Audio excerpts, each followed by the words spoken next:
Vincent Lagaffe est une personnalité que l'on ne présente plus. Si est d'abord comme humoriste qu'il s'est fait connaître avant d'être révélé dans des émissions populaires comme le Bidil ou le Juste Prix. L'animateur a côtoyé les plus grands et, à l'occasion de la sortie de son livre Je m'appelais Franck, paru chez Exo Éditions, le 23 mars dernier, il a accepté de se confier au micro de Télépro, ce mardi 11 avril.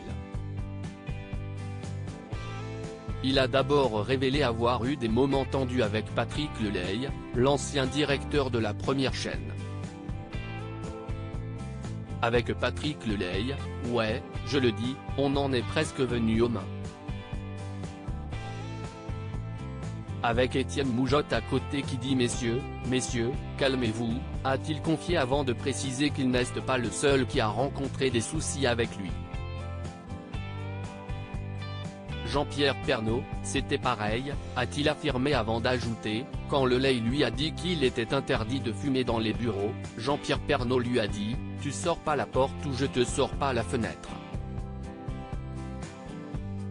C'était cash, s'est souvenu Vincent Lagaffe.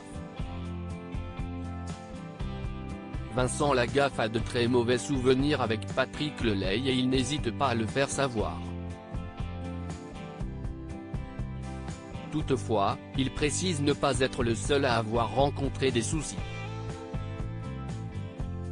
Après Jean-Pierre Pernaut, c'est un autre animateur emblématique qui est mentionné. Il s'agit de Patrick Poivre d'Arvor. Il avait ses énervements, explique-t-il avant de poursuivre, il se prenait la tête avec le patron et ça se finissait par des éclats de voix. Des différends que Vincent Lagaffe n'a jamais oubliés. Toutefois, il précise que personne n'est jamais venu aux mains, ni même lui puisqu'il parvenait à rester calme. Pour se défendre, l'animateur avait pour habitude de communiquer et il évoque une phrase qui l'a beaucoup marqué. Ne me parle pas comme ça, si une phrase que j'ai beaucoup dite, a-t-il conclu. Des révélations qui ne passent pas inaperçues, même si les faits remontent à de nombreuses années. Vincent Lagaffe, j'ai pété les plombs lorsque Vincent Lagaffe a commencé sa carrière à la télévision, l'émission du Bidil a rencontré un franc succès. Une période qui est par la suite devenue très compliquée pour lui. Dans les colonnes de Télé Loisirs le 27 mars dernier, il a révélé qu'à l'époque, il touchait 8,000 € par jour. Une somme très importante qui lui a fait péter les plombs, a-t-il affirmé. Selon ses propos, notamment à cause d'une sensation de toute puissance exacerbée par l'argent et l'estime démesurée que les autres me portaient qu'il a totalement changé de comportement. Ce qui t'arrive quand tu gagnes 8,000 € par jour et que l'on t'autorise à mal parler aux gens parce que tu rapportes de l'argent, a-t-il conclu.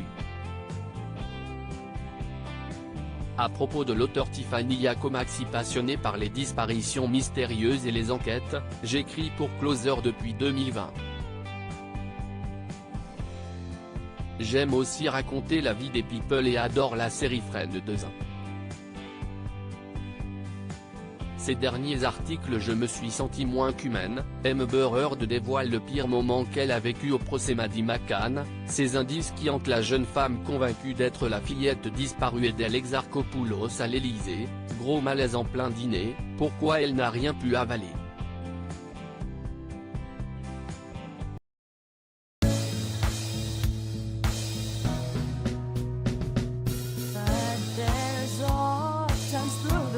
Times